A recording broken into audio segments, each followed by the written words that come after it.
Be me, Tom, 30-something, office drone with a respectable title. Nothing flashy about it. Senior role on the marketing analytics side. I spend my days digging through numbers, spotting trends, and explaining to leadership which ideas are making money and which ones are lighting budgets on fire. Been in the same place long enough to know where all the skeletons are. Honestly, it was a solid arrangement, fair salary, work that kept my brain awake, and coworkers who were mostly competent adults. Our department had a reputation for being the dependable one. No theatrics, no petty nonsense, just people handling business. The previous manager was an old company fixture, straightforward guy, no favorites, no ego. His philosophy was basically, do your job and don't create headaches. Everything ran on results. Produce strong work. You got trust and better assignments. Coast too much. You got sidelined onto dull projects. Easy system. The atmosphere was relaxed too. Sometimes we'd eat lunch together, kill time talking sports, movies, whatever came up. Nobody cared about anything other than your ability to contribute to the team. It was a well-oiled machine, productive, efficient, and surprisingly low stress. Then, a few months back, our boss announced his retirement. We threw him a party, wished him well, and then waited to see who would take his place. The rumor mill was buzzing for a couple of weeks. We were all hoping for an internal promotion, maybe one of the other senior guys who knew the ropes. Instead, we get an all-hands email from corporate, introducing our new department head, Barbara. The email was full of the usual corporate buzzwords. A dynamic, forward-thinking leader with a passion for transformative workplace culture. It came with a professional headshot. Woman, maybe early 40s, severe haircut, glasses, and a smile that didn't quite reach her eyes. We were all a bit disappointed it wasn't an insider, but whatever. A new boss is a new boss. You just adapt. Her first day arrives. She walks into the office and the whole vibe just shifts. She doesn't do the normal walk around to say hello and shake hands. Instead, she immediately calls a mandatory department meeting in the main conference room. We all file in, grabbing coffee. Barbara stands at the head of the table, not smiling. She waits for everyone to be completely silent. Then she starts her introduction. It wasn't the usual, "I'm excited to be here, let's talk about our goals for the quarter" speech. Oh no, it was a 10-minute monologue about her vision, a vision that had very little to do with marketing analytics. She's talking about deconstructing existing power structures, dismantling patriarchal frameworks, and creating a truly equitable and inclusive space. I look around the table. Most of the guys have this blank, slightly confused look on their faces.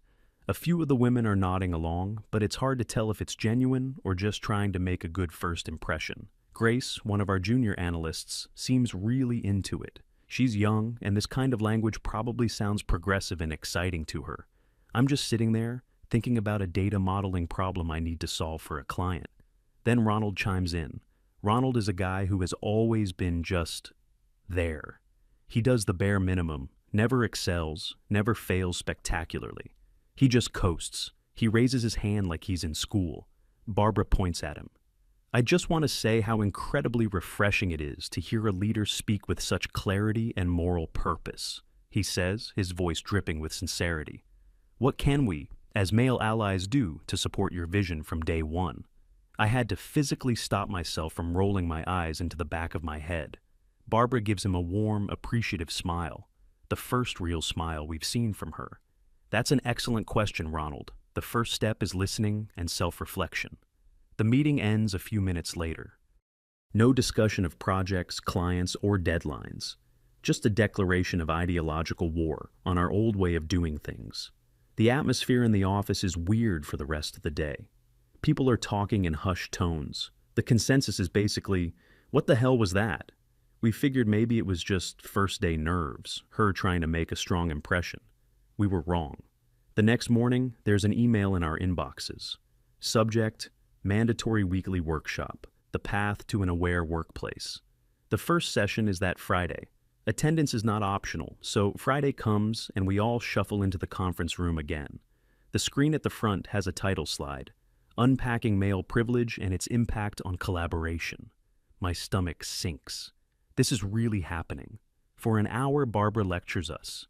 She has charts and graphs, not about market trends, but about societal inequalities. She uses phrases like systemic advantages and unconscious bias. Then comes the interactive portion.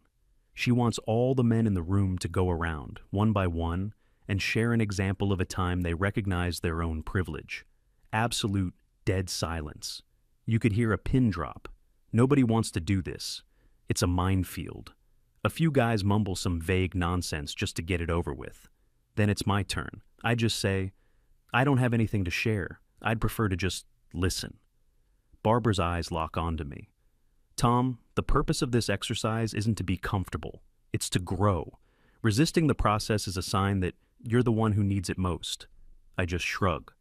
I'm here to do my job, and I'm very good at it. I don't see how this relates to our department's performance. The temperature in the room drops by 20 degrees. She gives me a cold look and says, "We'll circle back to that mindset later." She then looks at Ronald, who has his hand up again, practically vibrating with excitement. He stands up and delivers a prepared speech. He talks about how he once explained a concept to a female colleague and later realized it was mansplaining. He says he's been on a journey of re-education ever since. It was the most pathetic, transparent display of bootlicking I'd ever seen. Barbara is beaming. Thank you, Ronald. That's what true allyship looks like. It takes courage to be that vulnerable. The workshop ends, and we all slink back to our desks. The damage is done. The office is now divided. There's Barbara's inner circle, Ronald and a couple of the women, who are all in on the new regime.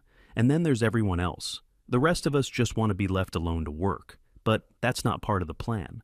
The next week, the changes start to affect the actual work. We have a huge ongoing project for our biggest client. I've been the lead on this account for 3 years. I know their needs inside and out. It's a complex, high-stakes project. Naturally, I assume I'll continue to lead it. Barbara calls me into her office. She tells me she's restructuring the project teams to promote equity. She's taking me off the big client project. She's giving the lead role to Grace.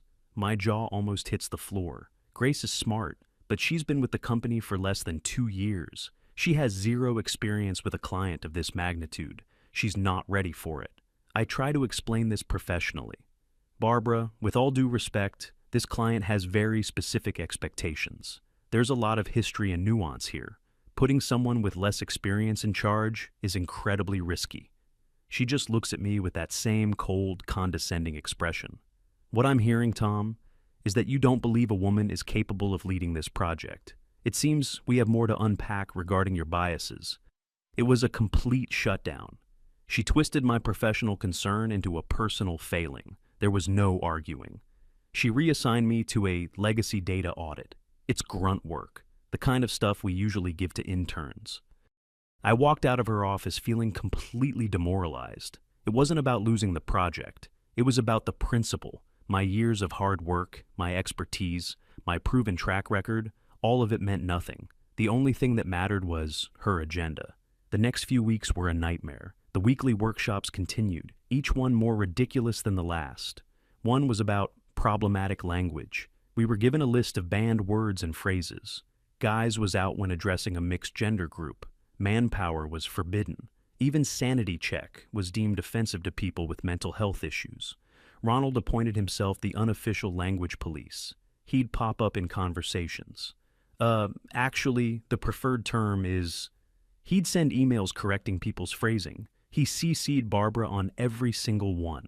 People started avoiding him, like the plague. Conversations around the office died. The friendly banter was gone. Everyone was afraid of saying the wrong thing. The office became a library of silent, anxious people staring at their screens. Meanwhile, Grace was struggling with the big client project. It was obvious to everyone. She was working late every night, looking stressed out of her mind. The client was getting impatient. Deadlines were being missed. One afternoon, she quietly came over to my desk. "Tom, can I ask you a quick question about the historical data for this client? I'm having trouble making sense of it." I felt bad for her. It wasn't her fault she was in this position. She was set up to fail. I was happy to help. I started walking her through the old reports, explaining the context. We were just talking about spreadsheets and data points, purely professional. Suddenly, Barbara's shadow falls over my desk. She was just standing there, arms crossed. "Grace, can I see you in my office? Now." Her tone was sharp. Grace looked terrified. She scurried off to Barbara's office. I couldn't hear what was being said, but the door was glass. I could see Barbara talking, gesticulating wildly. Grace just stood there, looking at the floor, nodding. After about 15 minutes, Grace came out, her eyes red. She walked straight to her desk and didn't look at me for the rest of the day. Later, another colleague told me what happened. She'd overheard part of it. Barbara had reamed Grace out. She accused her of demonstrating a lack of confidence and undermining female leadership by seeking validation from a male subordinate. She basically told Grace that asking me for help was a betrayal of the cause. That was a new low. Not only was Barbara's ideology messing with our work, but she was now actively preventing people from collaborating and helping each other. The whole point of a team was being destroyed. After that incident, nobody asked me for help, and I stopped offering. I just came in, did my boring audit work, put my headphones on, and went home. This was my gray rock strategy. Be as boring and unresponsive as possible. Don't give her any ammunition. Morale was in the toilet. Two of our best senior analysts, both guys I'd worked with for years, quit within a week of each other. They both had new jobs lined up. When they left, it felt like rats fleeing a sinking ship. Instead of seeing this as a warning sign, Barbara spun it as a positive. In the next workshop, she announced their departure as a necessary shedding of the old guard and a chance to bring in new talent that aligns with our core values. The productivity of our department, which had once been the pride of the company, fell off a cliff. It was a slow-motion train wreck. Every decision was now filtered through Barbara's ideological lens. Project assignments, hiring decisions, even who got credit for a successful idea. If an idea came from one of her favorite employees, it was brilliant. If it came from someone like me, it was unimaginative or not aligned with our new direction. She started implementing equity-based metrics for performance reviews. It was no longer just about the quality and timeliness of your work. It also included a score for your engagement in diversity and inclusion initiatives. This basically meant that if you didn't enthusiastically participate in her workshops and parrot her talking points, you were marked down. Ronald, of course, was getting perfect scores. He was now co-hosting the workshops with her. His actual work output had dropped to near zero, but according to the new system, he was the star employee. The whole thing felt like a surreal joke. I started documenting everything, not for any specific purpose at first, just to keep my own sanity. I saved emails, I took notes after meetings, I documented every instance of a work-related decision being made for purely ideological reasons. I had a folder on my personal drive that was growing by the day. I figured, at the very least, it would be useful if she ever tried to fire me. I'd have a record of what had been going on. The rest of the team was in a state of quiet despair. We'd talk sometimes in the parking lot or through private messages, where we couldn't be overheard. The sentiment was always the same. How long can this last? Is anyone from corporate paying attention? The answer, it seemed, was no. As long as Barbara used the right buzzwords, she was untouchable. She had the perfect shield. Any criticism of her performance could be deflected as an attack on her progressive ideals. Questioning her competence was framed as being against diversity. Pointing out that our results were tanking was framed as a resistance to change. She had created a system where she couldn't fail, only be failed by those who weren't enlightened enough to understand her genius. The atmosphere was oppressive. It felt like living in a totalitarian state, but with more PowerPoint presentations. I kept my head down, did my work, and added to my file. I was just biding my time, waiting for something to happen. I knew deep down that a system this dysfunctional couldn't last forever. Something had to break. It was just a matter of when and how badly. It was about to get much, much worse. The breaking point started, as it often does, with a big client. Not just any client. This was the one. The contract that basically paid all our salaries. They'd been with the company for over a decade. We had a great relationship with them, built on years of solid results and trust. The contract was up for renewal, a massive multi-year deal. Normally, this would be an all-hands-on-deck situation, with our most experienced people leading the charge to put together the renewal proposal and presentation. That would have been me and the two senior guys who had already quit. With them gone, I was the only one left with deep institutional knowledge of this client's account. I expected, despite everything, that Barbara would have to put me on the project. It was a matter of simple business logic. You don't send in the B team to secure your most important source of revenue. Once again, I had underestimated her commitment to the cause. She announced the project team in one of her weekly meetings. She would be the project lead herself. The team consisted of Grace, 2 other junior female analysts, and, of course, Ronald. Not a single person with more than 2 years of experience in our department. I wasn't just left off the team. I was explicitly told to have no contact with them regarding the project. "We need fresh perspectives," Barbara announced to the department. "We can't rely on the old ways of thinking that have perpetuated a stale, homogeneous culture." It was a direct shot at me. Everyone in the room knew it. I didn't say a word. I just sat there, feeling a strange sense of calm. It was the calm you feel when you see a car speeding towards a brick wall and you know there's nothing you can do to stop it. You can only watch. The renewal team was given its own private section of the office to work in. They had closed-door meetings and worked with a level of secrecy that was completely bizarre. They were ideating a paradigm-shifting proposal, as Barbara put it. The rest of us were left to handle the day-to-day stuff, effectively cut off from the most important work in the department's history. The deadline for the proposal was about a month away. As the days ticked by, I couldn't help but notice a few things. The team was working long hours, but there was a constant sense of chaos coming from their corner of the office. I'd overhear snippets of conversation. They weren't talking about data, or ROI, or the client's key performance indicators. They were talking about narratives, social impact, and brand activism. They were designing a proposal based not on what the client's business actually needed, but on what they thought a progressive, modern company should want. About a week before the final presentation was due, I was leaving the office late. I walked past the recycling bin and saw a stack of printouts on top.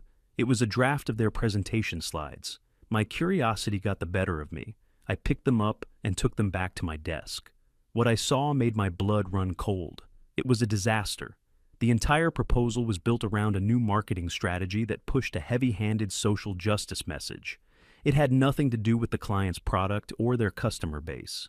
It was full of vague, unquantifiable goals like fostering community dialogue and amplifying marginalized voices. The data they used to support this new direction was cherry-picked at best, and in some cases, just plain wrong. I knew this client. They were a conservative, numbers-driven company. The old-school CEO there cared about one thing: profit. He would look at this proposal and laugh them out of the room. I had a choice to make. I could stay quiet, let them crash and burn, and say, "I told you so." But the company's survival was on the line. People's jobs were at stake. My professional integrity wouldn't let me just sit back and watch the ship sink because of a captain who was steering it towards an iceberg on purpose. So I did what I thought was the right thing. I went home and spent the entire evening writing a detailed, professional, and respectful email. I didn't make it personal. I didn't mention Barbara's ideology. I just focused on the facts. I started by saying, I happened to see a draft of the proposal and wanted to offer some historical context that might be helpful. I then laid out, point by point, why their strategy was a massive risk. Point 1. The client's customer demographic is X. The proposed campaign targets Y, which is a mismatch. Point 2. The proposal forecasts a 15% growth based on social engagement metrics, but our historical data for this client shows zero correlation between social buzz and actual sales. Point 3. The CEO has personally rejected similar brand purpose campaigns in the past. I've attached the minutes from the Q3 meeting in 2019 where he called it fluff. I ended the email by offering a concrete, data-backed alternative strategy that I knew would appeal to them. It was a safe, conservative plan, but it was guaranteed to get the contract renewed.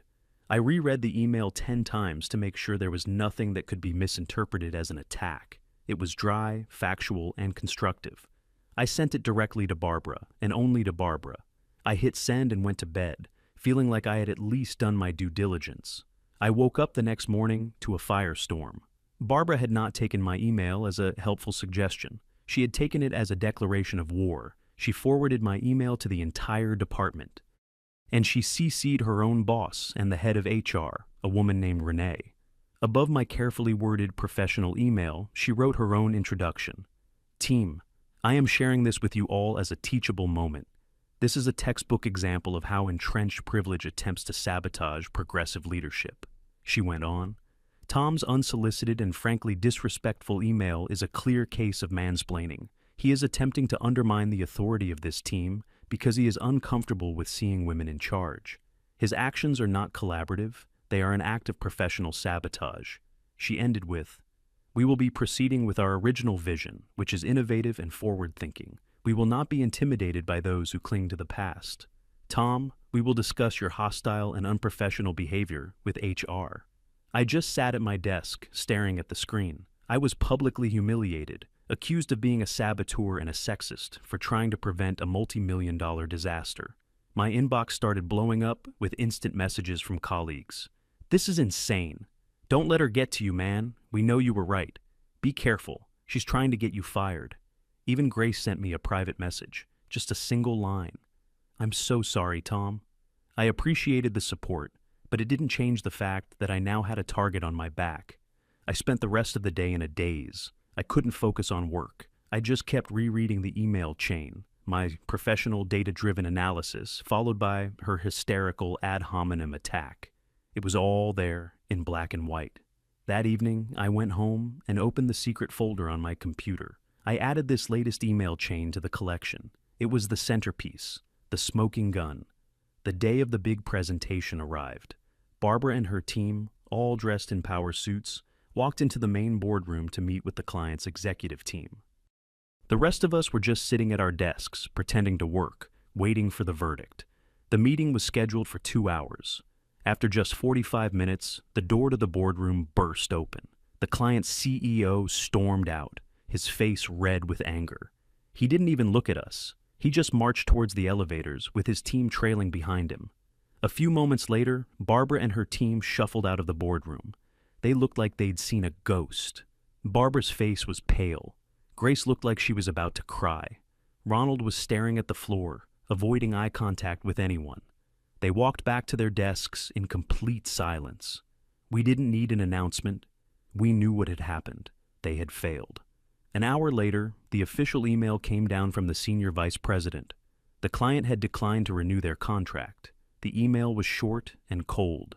It mentioned a misalignment of strategic vision and concluded with, "This outcome is a significant financial blow to the company. We will be reevaluating the structure and leadership of several departments in the coming days." The office was silent. Not the oppressed silence of the past few months, but a heavy, shocked silence. This wasn't just office drama anymore. This was real.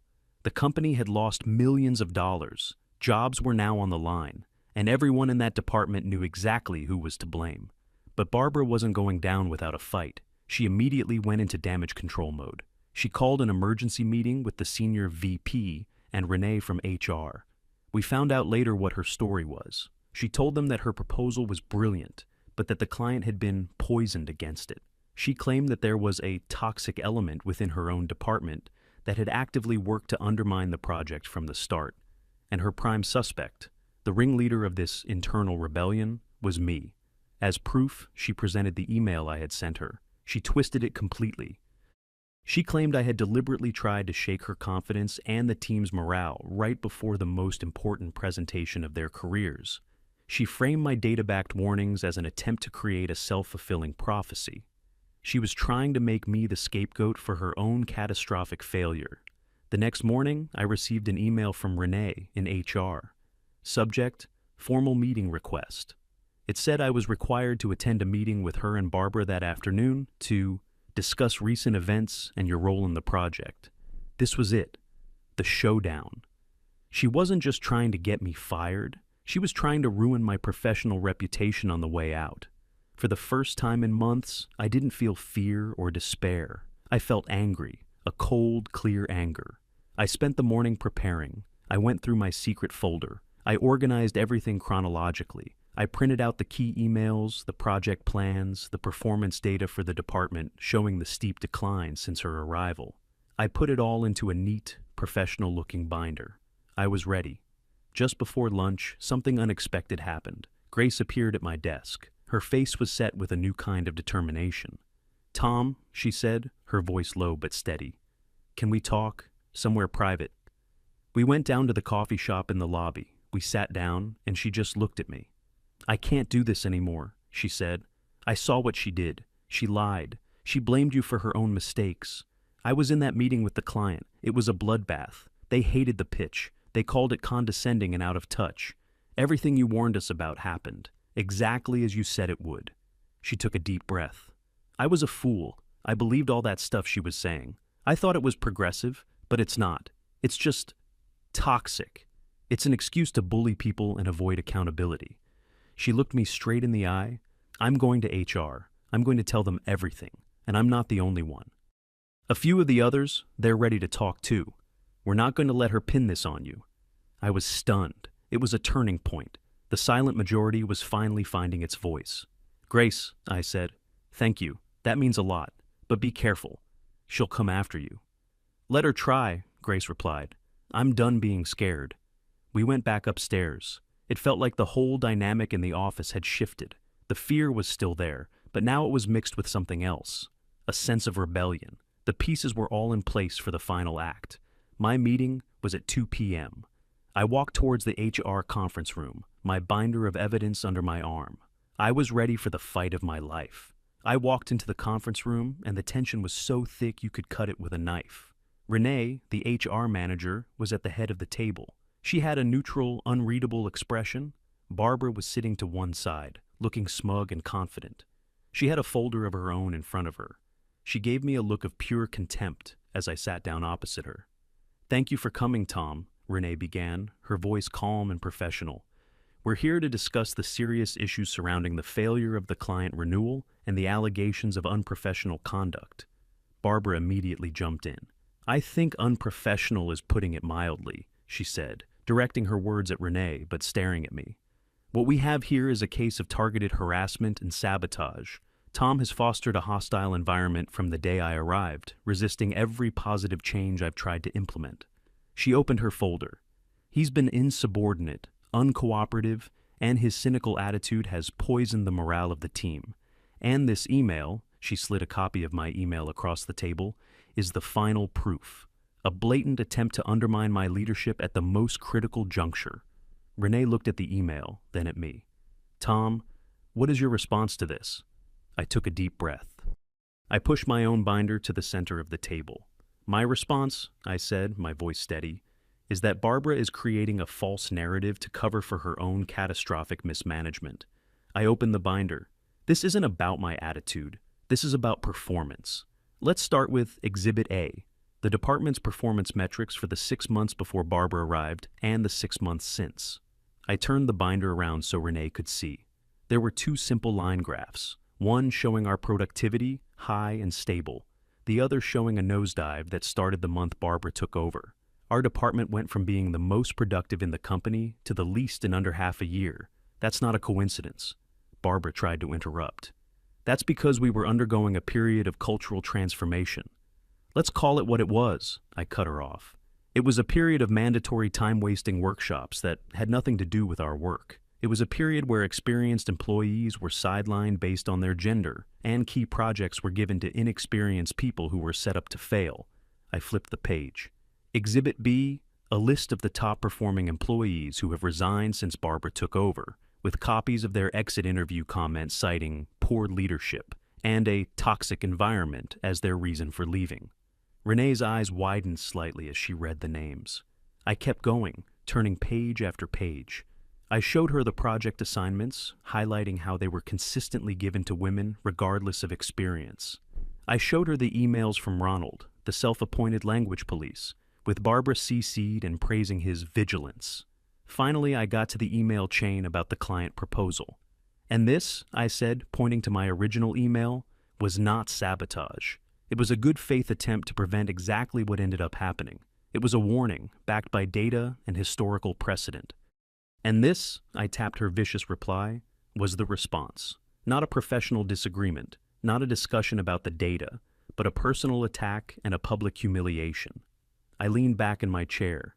"Everything you need to know is in this binder. The facts speak for themselves." Barbara was sputtering, her face turning blotchy and red. "This is a preposterous distortion. He's twisting everything. He's the problem." Renee held up a hand to silence her. She looked at me, then at my binder, then back at Barbara.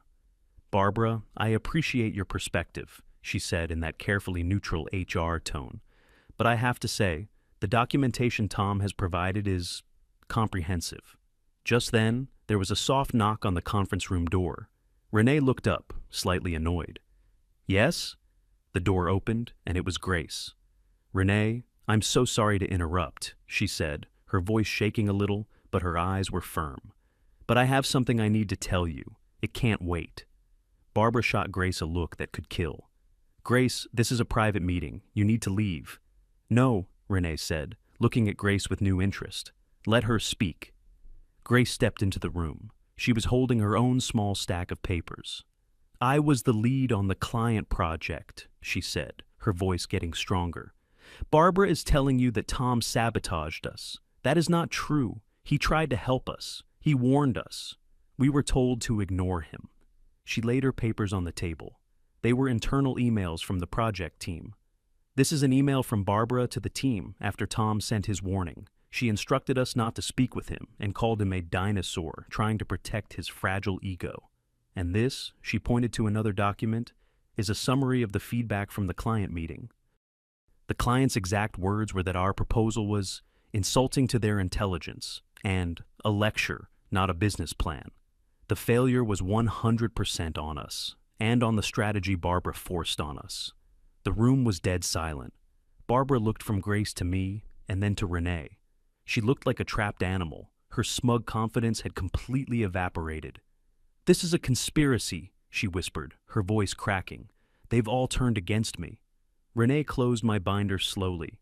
She looked at Barbara, and for the first time, her expression was not neutral. It was cold.